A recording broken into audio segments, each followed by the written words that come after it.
Have you ever walked away from a conversation, a meeting, or even a casual encounter, feeling utterly disoriented? You knew you were right. You had the facts. Yet somehow, the other person, perhaps less capable, less informed, seemed to seize control. They twisted the narrative. They left you feeling small, unheard, perhaps even foolish. That knot in your stomach, that frustration that burns long after the moment passes, it comes from a deep, ancient misunderstanding of power. This isn't about brute force. It's not about being the loudest voice in the room. It's about a different kind of strength. A strength born from insight. A strategic brilliance cultivated in silence. For centuries, we've been told that power is earned through transparency, through open communication, through being understood. That's a beautiful lie, a comforting illusion designed to keep you predictable. The brutal truth? True power operates in the shadows. It doesn't scream, it whispers. It doesn't demand attention, it commands it without a sound. In a world obsessed with noise, with constant validation, with spectacle, the most dangerous force isn't the one making the grand gesture. It's the one who remains calm, the one who stays calculated, the one who is utterly unreadable. This is the chilling essence of Machiavellian wisdom. Niccolò Machiavelli, a man who stared unflinchingly at human nature, understood this. He knew violence might be loud, but intelligence, true strategic intelligence, is always silent. While others react in anger, lash out in panic, or chase attention to prove their strength, the true strategist does none of that. He observes, he listens, he calculates every variable, and when he moves, it's not to be seen. It's to end the game before it ever truly begins. The ones who shout often reveal their fear. The ones who threaten expose their weakness. But the one who remains emotionally neutral, whose very presence shifts the mood of a room, holds the real power. Machiavelli grasped this truth. Brute force might win a battle, but psychological invisibility wins wars. When you no longer need to prove yourself, your entire bearing changes. You move differently. You don't react to insults. Your silence makes their words echo into emptiness. You don't declare war. You let your opponent unravel, imagining what you might do. This type of power isn't forged in the spotlight. It's built in restraint. It is cultivated through profound self-control. It demands patience. It requires the ability to see 10 moves ahead. Everyone else is stuck in reaction. They are stuck in the current moment. Real strength is maintaining inner stability. It is anchoring yourself while chaos rages around you. It's recognizing that the strongest energy isn't the one that burns hot and fast. It's the cold, steady force. It's the force that outlasts everyone else. To embody this level of control means becoming untouchable, not by being cruel, not by being disconnected, but by refusing to be ruled by your own emotions. You learn to carry silence like a sharp blade. You let your calm unsettle those. They will mistake your stillness for weakness. Most importantly, you understand one undeniable truth. The most powerful presence in any room isn't the one who yells. It's the one everyone watches in silence. They are wondering what he's thinking. That's not intimidation through force. That's domination through absolute mastery. Once you adopt this mindset, you no longer fight for respect. You simply become someone they won't dare to test. The unseen force, master of silent power. True power, the kind that reshapes outcomes, rarely announces itself. It prefers the quiet hum of control. It thrives in the space where others assume a void. Think of the most influential figures you've encountered. Were they the ones constantly performing, always needing to be seen? Or were they the quiet observers, the ones who seemed to absorb the room, processing every nuance without betraying a single thought of their own? It's unnerving, isn't it? To face someone you cannot read, to confront a presence that gives nothing away. This is not about being passive. This is the most active form of strategic positioning. This is the path to becoming an unseen force. This mastery of silence is a profound psychological weapon. When someone provokes you, and you meet their fury with calm, their aggression with stillness, what happens? Their energy has nowhere to go. Their attack ricochets off your composure. It bounces back onto them. They are left alone with their own escalating emotions. You deny them the conflict they crave. You refuse to play their game. This refusal creates an unsettling void. It forces them to confront their own instability. This is precisely what Machiavelli meant. He understood that true authority doesn't need to be asserted. It just is. It is felt. It is undeniable. It is a weight that shifts the air in the room. To achieve this, you must first master yourself. You must become a fortress of emotional neutrality. This means recognizing your triggers. It means understanding the impulse to react. It means then, deliberately, choosing not to. It's a constant practice. It's a daily discipline. You don't ignore your emotions. You observe them. You acknowledge them. Then, you place them under your command. You become the conductor of your internal orchestra. You don't let your rage, your fear, your insecurity play the dominant tune. You maintain an inner quiet. This quiet becomes your shield.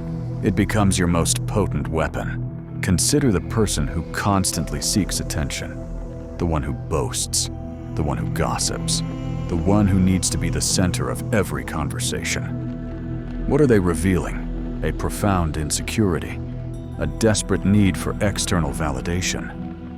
Now contrast that with the person who is simply present, who speaks only when necessary, who listens more than they speak.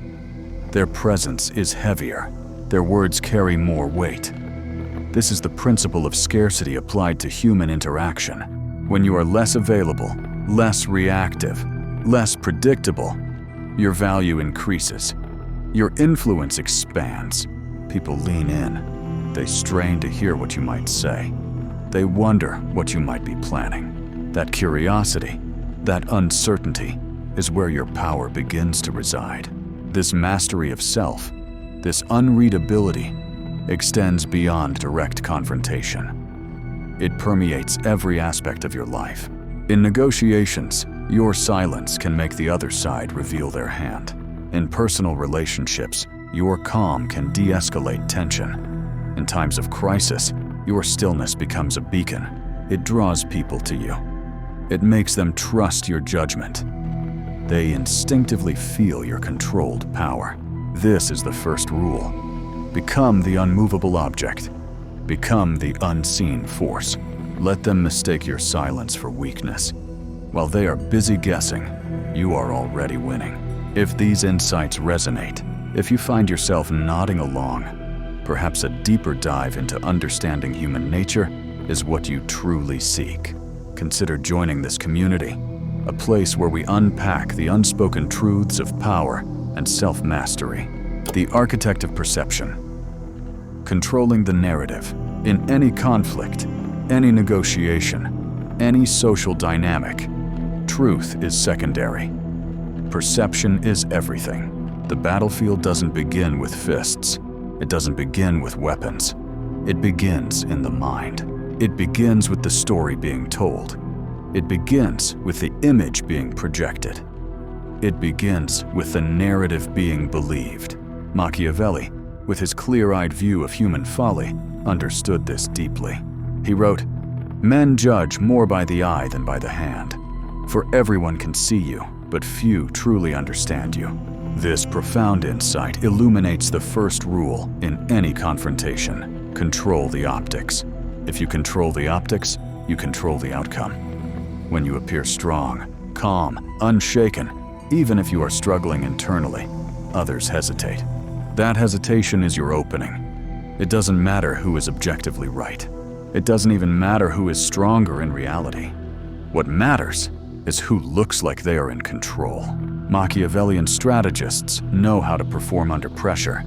They remain still when others panic. They smile when threatened. They do not interrupt.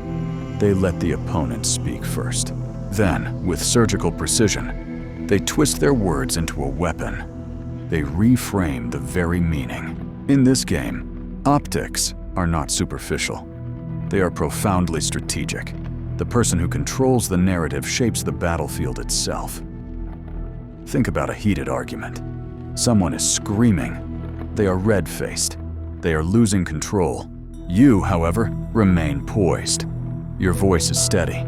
Your expression is neutral. Who looks like they are winning? Who commands respect? It is you, even if their points are valid. Their delivery undermines them. Their emotional display broadcasts weakness. Your composure, however, signals an unassailable strength. It implies you possess a knowledge they lack. It suggests you have a plan they cannot fathom. This isn't about deception for the sake of cruelty. It's about strategic positioning. It's about navigating a world that often favors illusion over substance. In business, in politics, in personal rivalries, the most composed presence often wins by default. If you appear emotional, reactive, or unstable, even the truth itself won't save you. People will dismiss you. They will discount your arguments. But if you appear focused, detached, and poised, even your lies can be believed in your favor. Even your missteps can be rationalized by others. You don't have to overpower your opponent. You only have to appear untouchable. Let them look erratic. You remain silent. Let them argue in your presence. You respond with stillness. In a world where so few can truly master themselves, those who do appear godlike. They seem to operate on a different plane of existence. Because when you control how you are seen, you directly control how you are treated. And in confrontation, that is more powerful than any weapon. You deny your opponent the gratification of eliciting a reaction. You force them to deal with your unshakable composure. This subtle yet potent shift transforms the dynamic. You become the immovable object. They become the frustrated force. The perception of control becomes the reality of victory. The chessboard of conditions, environmental manipulation, direct confrontation, head-on attack, only fuels resistance. It exposes your vulnerabilities. It invites unpredictable retaliation. The true strategist knows a deeper path. They reshape the very environment in which the conflict takes place. This transforms the game entirely. Instead of forcing someone to change who they are, the strategist subtly alters the space around them. They shift the conditions. They change the rules of engagement. They do this until the opponent's next move becomes inevitable. It becomes predictable. It is almost as if they are acting naturally under new constraints. This is the profound essence of environmental manipulation. Think of it like a game of chess. You don't simply remove an enemy piece outright with brute force. Instead, you rearrange the pieces on the board. You can move the walls. You can close off escape routes. You can force your opponent into a position where every choice disadvantages them. You are not battling against the inherent nature of a person. You are changing the very ground they stand on. You are altering the landscape so their decisions align with your strategy. Your enemy believes they are choosing freely, but they are merely choosing from options you have carefully curated. When deadlines shift, resources drain, or alliances falter due to unforeseen changes, it is not brute force that wins the day. It is the slow, methodical manipulation of the conditions under which battles are fought. Every business negotiation, every political maneuver, every personal rivalry is won by those who understand this. Controlling the environment is far more potent than attempting to reform an opponent's character. Rather than engaging in direct confrontation that only heightens emotions and invites unpredictable retaliation, you take control of time. You take control of space. You take control of external conditions. This might mean rescheduling meetings. It could mean subtly altering budgets. It might involve isolating support systems. All these subtle shifts are aimed at disrupting their rhythm. They are designed to exhaust your opponent's strength. They will be drained before they even realize what is happening. When you reframe a scenario, you force your adversary to adapt under new rules. This often leads them into making mistakes. Or, even better, it leads them into betraying their original intentions. by focusing on the external, tangible aspects of conflict, rather than the chaotic inner workings of a person's mind, you create a controlled battlefield. On this field, your calculated pace and tempo decide the outcome. This approach is not merely about playing defense. It is about constructing an arena where your enemy has no option but to act in ways that ultimately benefit your cause. In this strategy, success is measured not by direct victory. It is measured by the transformation of the conflict environment itself. It ensures that every decision made within it tilts irrevocably in your favor. The art of the lamb. Feigning weakness as strategy. Sometimes, the most lethal move you can make is to appear harmless. In a world that rewards visible power, the greatest threat is the one no one sees coming. Machiavelli, ever the astute observer of the human animal, understood this. He recognized that the predator who roars too soon invites caution, but the one who limps, who apologizes, who plays the fool, disarms the room. And that is precisely when the trap is set. To feign weakness is not to be weak. It is to master the profound art of misdirection. It is to let your enemy relax. It is to let them underestimate you. It is to allow them to expose their strategy. It is to watch them open their defenses. All this happens while you quietly prepare your decisive strike. This is not cowardice. This is calculated warfare. It is the understanding that the scalpel cuts deeper than the sword. Precision, honed and targeted, will always outlast brute force.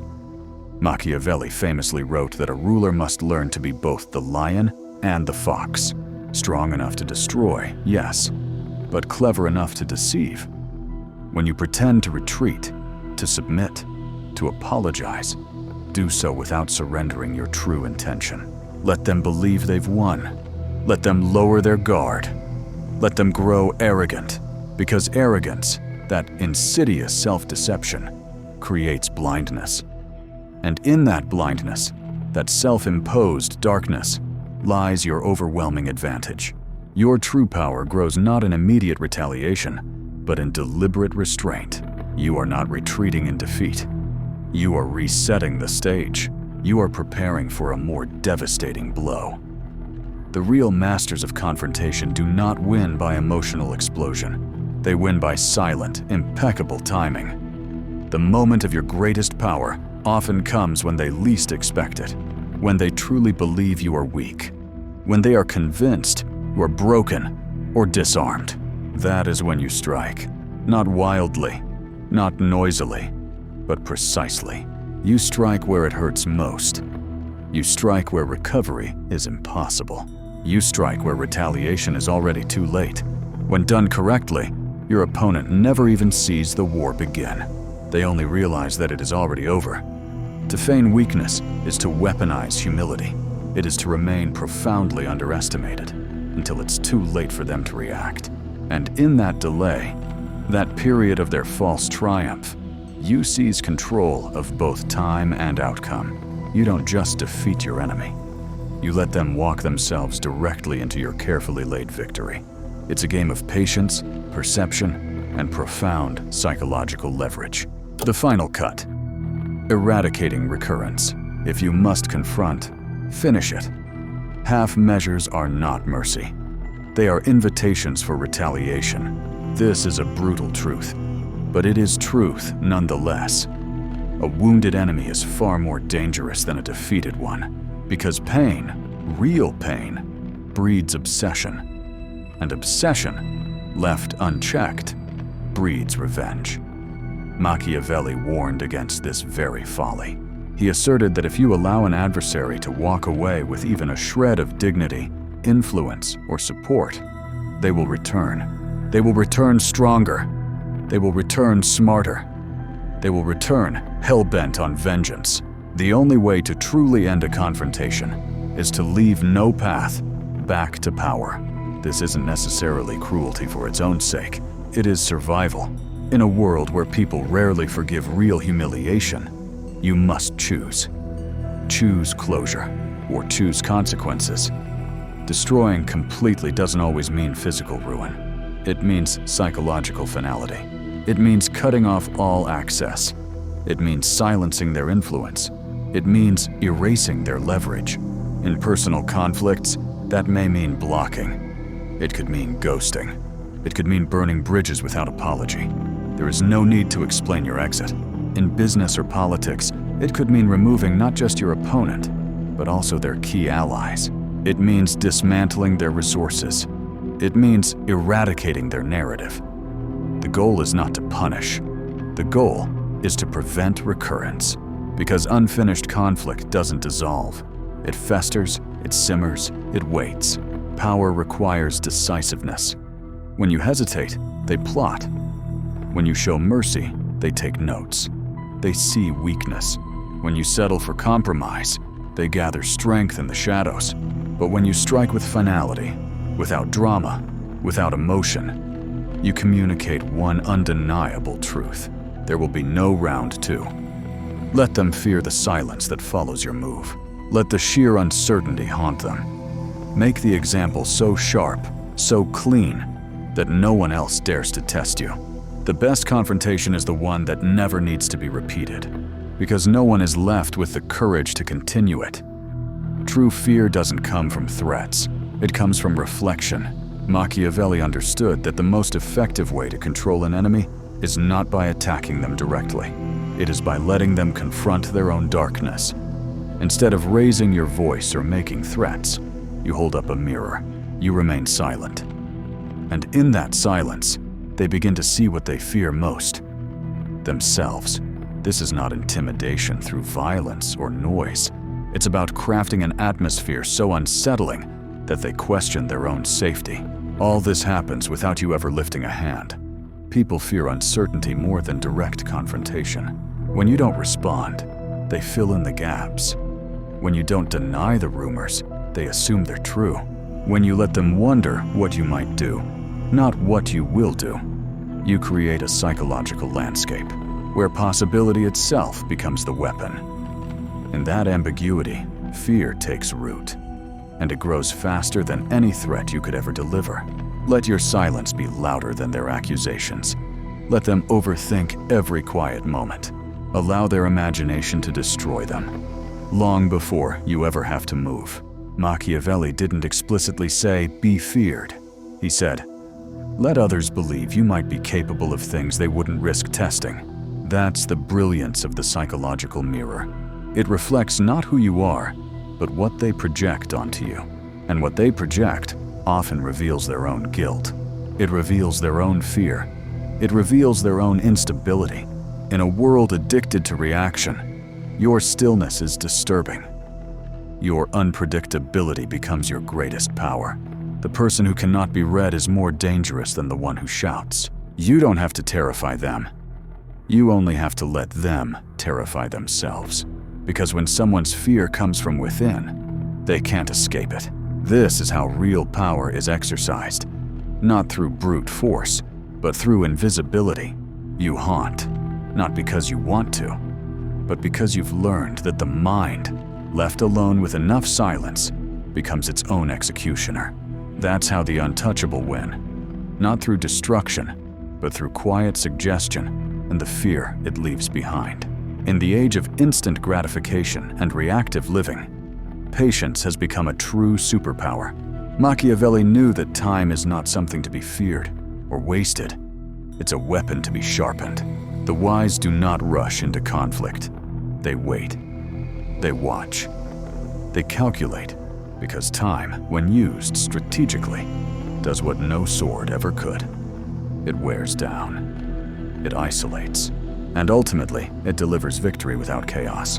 Most people want results now. They want revenge now. They want control now. But urgency is the enemy of precision. When you act out of impulse, you play their game. But when you stretch time, when you delay confrontation, when you pull back when they expect you to push, you seize control of the rhythm. And control of rhythm is control of outcome. Let them throw fire. You throw silence. Let them scream your name. You say nothing. Let them assume they've won. You simply wait, because while they're wasting energy trying to provoke you, you're tightening the noose around their own missteps. The enemy who believes you are weak because you are silent becomes arrogant, and arrogance blinds. That's when time moves irrevocably in your favor. That's when they stop defending. That's when they start exposing themselves. Patience is not passivity. It is the most deliberate act of power. It means you've mastered yourself before trying to master others. It means you've sacrificed the fleeting satisfaction of striking first for the guarantee of finishing last, and finishing right. Machiavelli never struck quickly. He let paranoia, ego, and miscalculation destroy his enemies from within. Then, once they were isolated and exhausted, he moved. Not loudly, not emotionally, but cleanly. That's how time wins. Battles others didn't even know had started. When you learn to move slower than the world, you start to see more than the world. And in that space between reaction and response, you gain an undeniable edge. Because the person who can delay gratification, delay conflict, delay speaking, is the person who survives long enough to dominate. Not with fire, but with patience that cuts deeper than any blade. A lone enemy is a weak enemy. Machiavelli understood that before any strike, you must isolate the target. The real danger in any confrontation isn't the individual, it's their network, it's their allies, it's their influence, it's their momentum. As long as they are surrounded, they are bold. But once they stand alone, even the strongest begins to second-guess themselves. Isolation is not just a tactic, it's the foundation of a flawless strike. You don't defeat your enemy by charging head-on. You weaken them by stripping away their structure. Quietly, patiently. You sow doubt in their relationships. You create tension in their alliances. You plant questions that fester in private conversations. And suddenly, the people they leaned on begin to shift. One by one, hands disappear. Confidence wavers.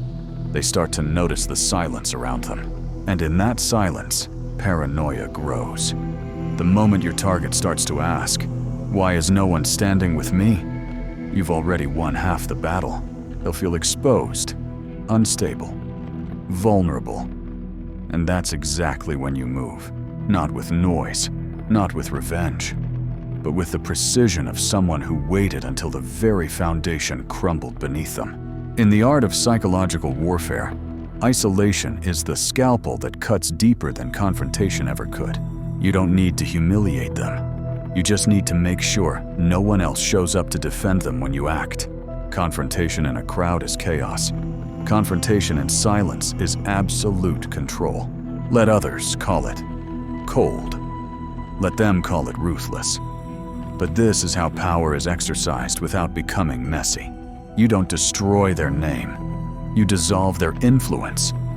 You don't dismantle the person. You pull the thread until the entire support structure collapses. And when the dust settles, no one remembers the fight. They only remember that the target vanished without a sound. They disappeared without a backup plan. That's how you strike. Without lifting a finger. You isolate. Then you disappear them from the board. If Machiavelli's brilliance has sparked a new way of seeing, there's an entire collection of wisdom waiting for you.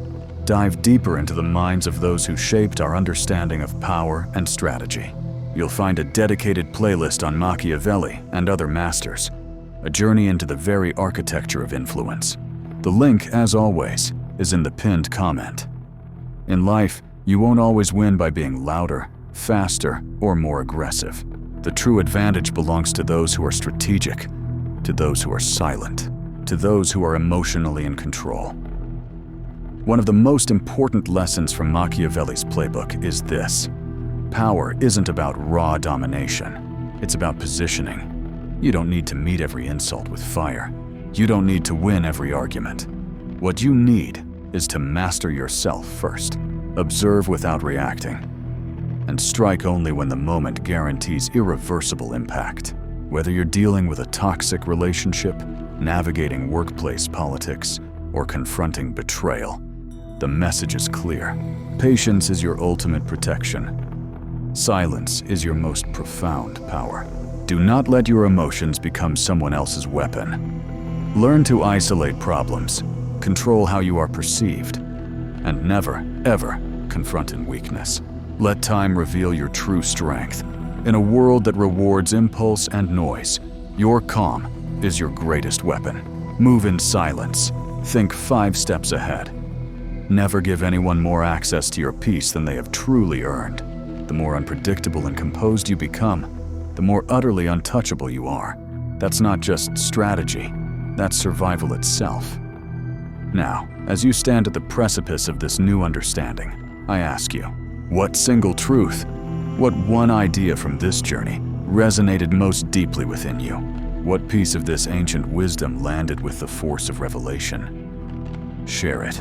Let me know in the comments below. What hit you the hardest? And if this message spoke to your core, if it unlocked something vital, consider sharing it with someone who needs to hear this right now.